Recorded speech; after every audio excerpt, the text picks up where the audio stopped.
to offer such opportunities to the youth. Mbeũ njĩthĩ bũrũri-inĩ wa Kenya nĩ makĩria ma gĩcunjĩ kĩa 35 harĩ igana, makĩria ma gĩcunjĩ kĩa 85 marĩ andũ mathomete na ingĩ matirĩ mawira. Significant number of our young people are either unemployed or underemployed, and they are struggling to make ends meet in our fast-paced society and economy.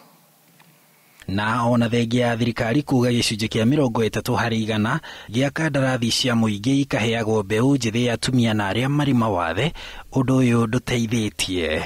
I am also aware that our young people face significant structural, financial or technical barriers that limit their access to jobs or entrepreneurship.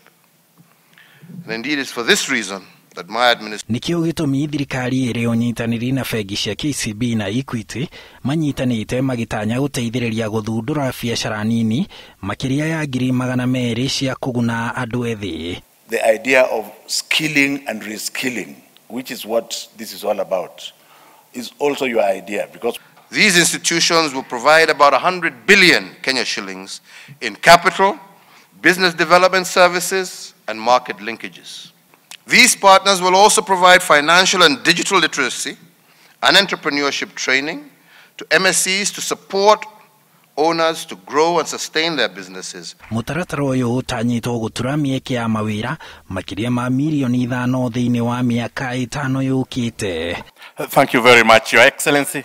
Handũ-inĩ ha Inooro TV, njĩtagwo Harun Njoroge wa Maina.